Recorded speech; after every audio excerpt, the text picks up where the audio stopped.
welcome to this episode of our podcast mini-series Getting to Better Together, which is sponsored by the Centre for International Development, Social Entrepreneurship and Leadership at the University of the Sunshine Coast, and supported by Noosa Radio FM 101.3.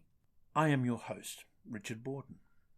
Before proceeding further, I wish to acknowledge the traditional custodians of this land, the Gubbi Gubbi people, and pay my respects to their elders past, present and emerging. How time flies.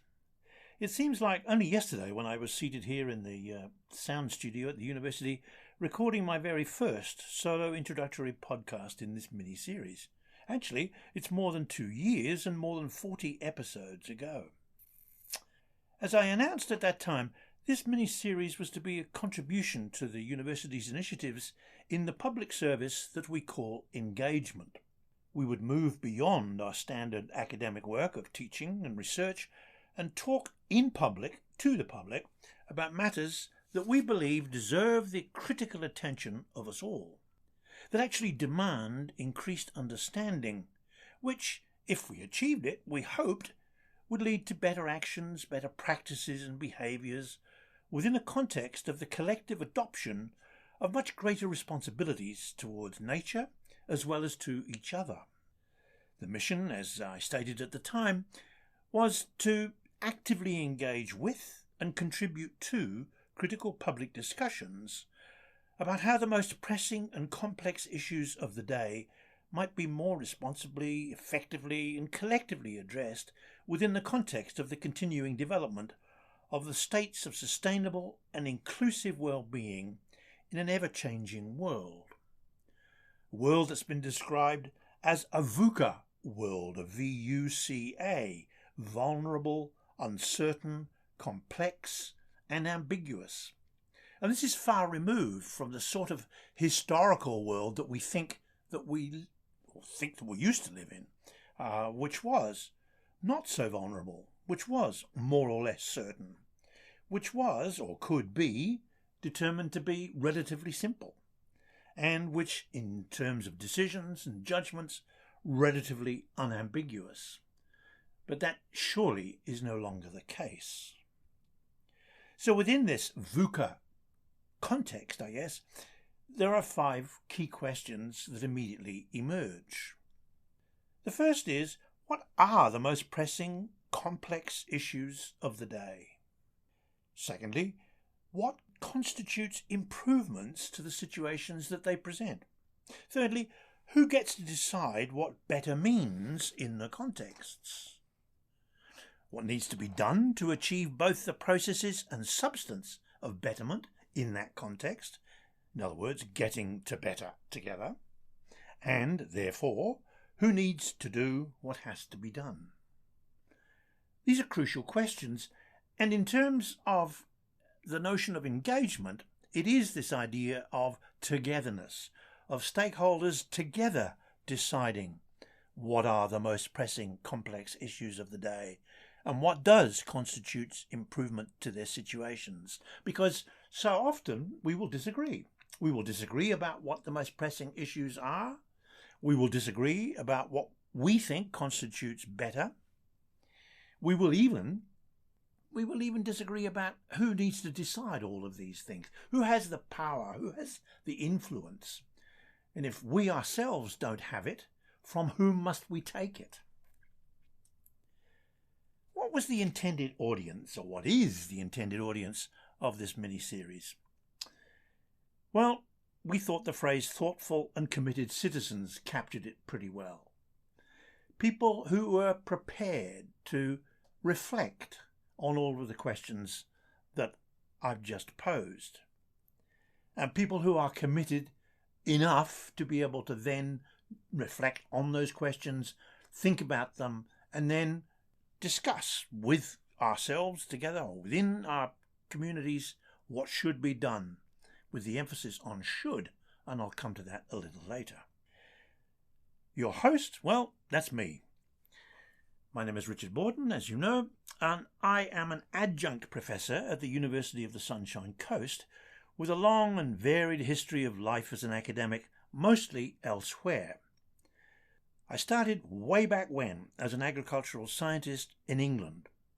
But then, following an often tortuous and turbulent path, I have to say, literally across 5 continents, and indeed, when I think about it, more than 24 different countries, I've come to question how we come to know what we know, and why that's important to know.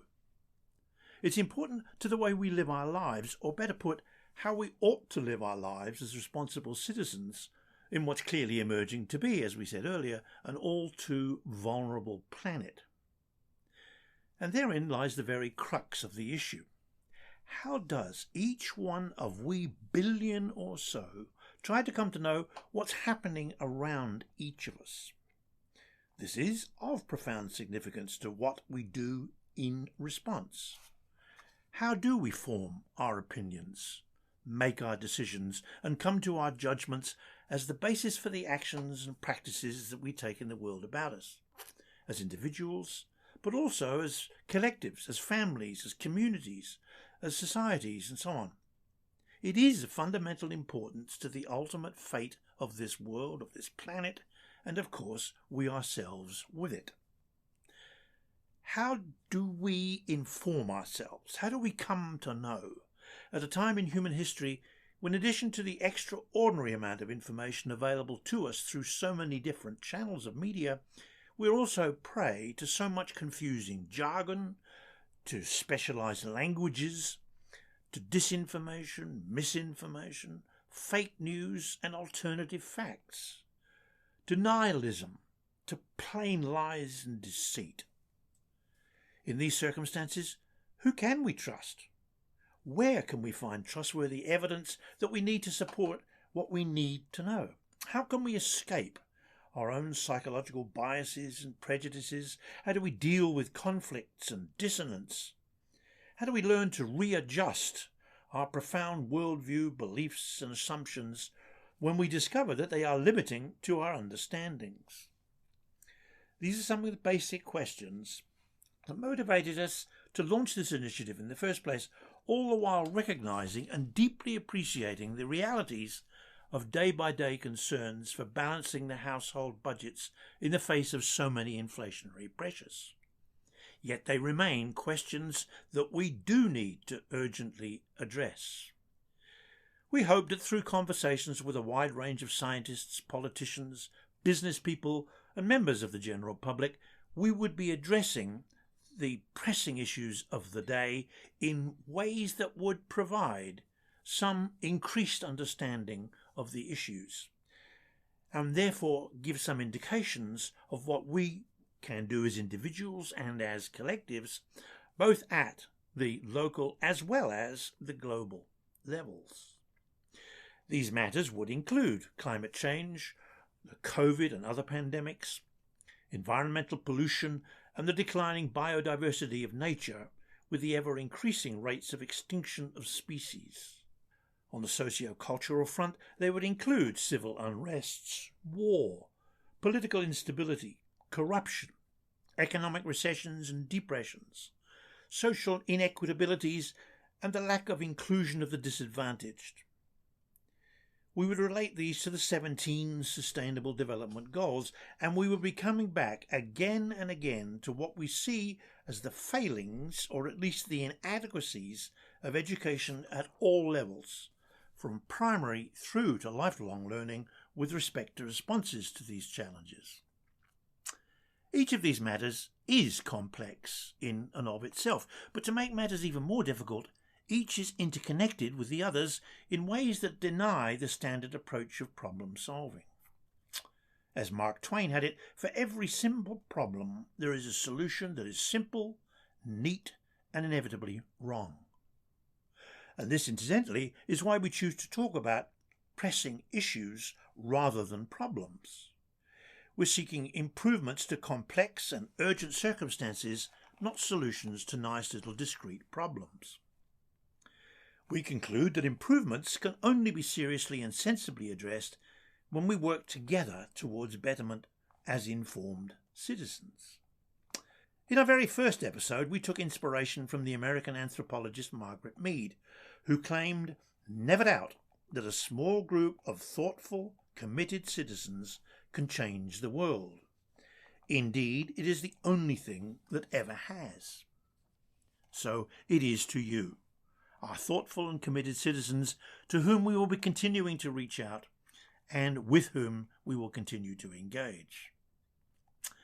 In preparing for this anniversary of my first solo introduction to the mini-series 2 years ago, I was tempted to attempt a summary or a synopsis of all of our previous episodes, but upon reflection, there's been so much variation and richness in all of those previous conversations that so much would be lost through me imposing my own interpretation of all that's passed.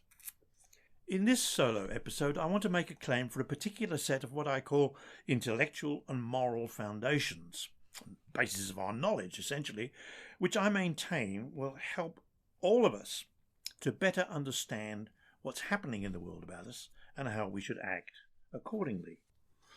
We're all familiar with the 3 R's of primary education: reading, writing and arithmetic, while wondering at the glorious conundrum that they are, of course, actually R, W and A.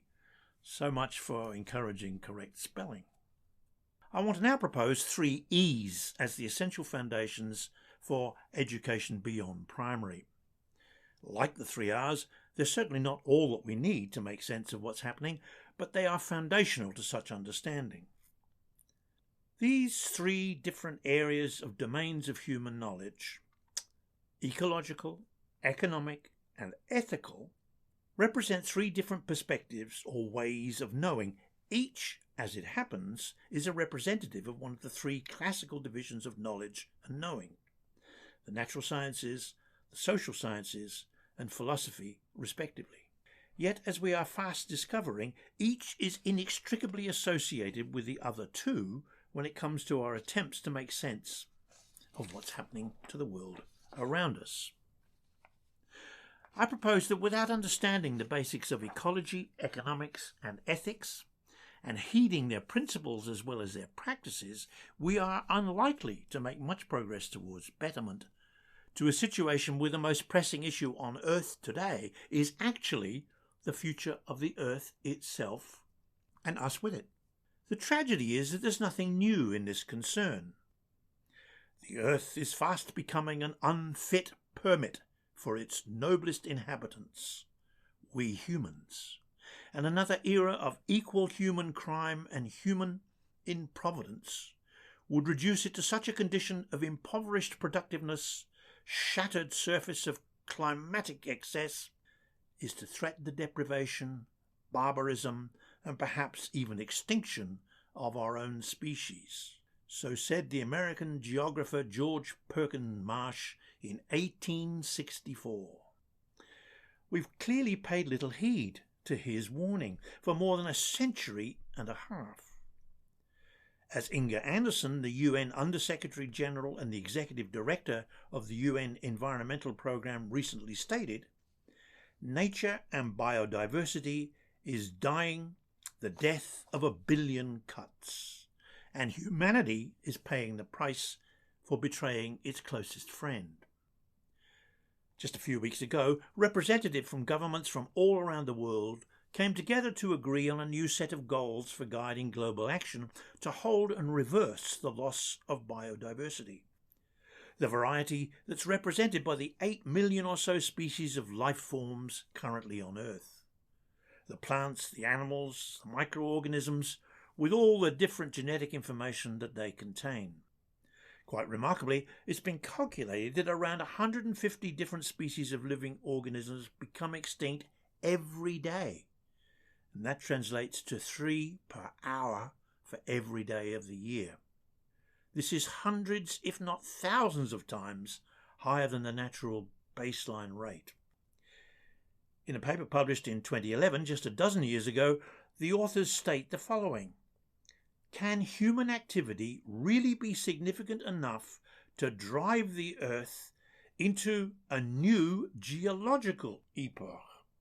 The ultimate drivers of such a profound shift, they state, if they continue unabated throughout this century, may well threaten the viability of contemporary civilization and perhaps even the future existence of Homo sapiens. Very tragically, the senior author of that paper, Professor Stefan, one of Australia's and indeed one of the world's most eminent climate scientists, has recently died from pancreatic cancer. He will be profoundly missed, not only within the scientific community, but in society at large, for he was a wonderful public communicator, as well as a policy advisor to governments, with respect to so much associated with climate change. Stefan was keenly aware of the critical relationships between ecology, economics and ethics as fundamental sources of knowledge, and indeed different ways of knowing, and of their significance as the basis for the development and adoption of a host of new behaviours, a host of new practices that must guide us in deciding how we should live our lives to avoid the ultimate catastrophe. These three different areas or domains of human knowledge also represent different perspectives or ways of knowing, as I've said. As it happens, each is a representative of one of the three classical divisions of knowledge and knowing, the natural sciences, the social sciences, and philosophy, respectively. Let me just give a brief review of the significance and nature of these three domains of knowing. Ecology, as we know, is basically concerned with finding out about how nature works. It seeks to understand the immensely complex and countless relationships that the many millions of different species of living organisms have with each other, as well as their relationships with the environment in which they exist, which of course includes land, air, and water. It's to explore life at all its different levels of complexity, from genes through to ecosystems, to try and figure out pathways and mechanisms of evolution and development, and to grasp the significance of our own impact as the Homo sapiens species on all of these dynamics. So to approach issues from an ecological perspective is to appreciate the profound significance of complex interrelationships and interconnectivities of what we can refer to as the holism of apparently integrated ecosystems, of the importance of diversity, and to accept the dynamics and inherent uncertainties of change. It is also to understand cycles of matter, like carbon and nitrogen and water, as well as flows of information and energy. It grapples with the role of human beings. The species Homo sapiens is either an observer of all of this, or is actually part of all of this, which then makes definitions about the role of Homo sapiens, or the impact of Homo sapiens on nature, which should be really on the rest of nature, for indeed we are part of nature, like it or not. Economics is also concerned with material cycles and energy and information flows, but in this case from the perspective of the supply and demand of resources that we humans regard as useful to our lives and are thus of value to us, and not necessarily to the rest of nature. To approach issues from an economic perspective, then, is to think about the choices that we make as individuals, as businesses, and as governments from the point of view of the allocation of resources that are assumed to be scarce. It is to think in terms of costs and benefits, prices and returns, and markets. It's to be concerned with inflation, interest rates, trade, taxation, and so on. For the most part, economists assume that we are rational in the choices that we make, and that information related to these choices is freely available and accessible. They assume that we seek utility. In other words, we seek total satisfaction as consumers of goods and services. There is, however, a constant ideological tension between the role of free markets on the one hand and of government interventions on the other. But at base, all economics is about human values, in spite of the old joke about economists knowing the price of everything but the value of nothing. And our final third E, ethics, is also about values, but values derived not from the marketplace or the supply and demand of resources, but from moral foundations. Intrinsic concerns for what is good compared to bad or evil, what is right in contrast to wrong, what's virtuous behaviour and what is not. It's been claimed that every human activity has moral significance. In other words, at base, everything that we do has consequences that can be evaluated in these terms as good or bad, right or wrong, and so on. But more than just that, ethics is also concerned with rights and responsibilities irrespective of consequences. It's concerned with obligations. And then, from another perspective again, it's concerned with what constitutes virtuous behaviour beyond either consequences or concerns about rights and responsibilities. Our virtues include empathy and kindness, care, love, honesty, integrity, and so on. So the point that I make, and the point that I leave you now with, is that until we really have a grasp of these three fundamental areas of human knowledge, of ecology, of economics, and of ethics, we will not really come to grips with the scale and complexity of the issues that we face. It was a lovely statement made actually just after the end of the American Civil War. Oliver Wendell Holmes, who was a senior officer during the American Civil War, turned philosopher, to paraphrase, stated, "We seek simplicity on the other side of complexity." In other words, what we need to do is to accept and explore all of these complex issues using the sorts of foundations that I've just been talking about, before we simplify it in terms of, well, in spite of all of this complexity, what are the issues that we can actually deal with? What are the actions we can actually take with respect to understanding all of these basic fundamentals? It might seem that this is all a bit too much, all a bit too pessimistic, and yet I keep stressing. The point of this mini-series is to raise issues that encourage us to reflect on what it is that we don't know but need to know if we are to take action as responsible, thoughtful and committed citizens. And with those thoughts, I will leave you until our very next episode, and I thank you so much for listening. Goodbye.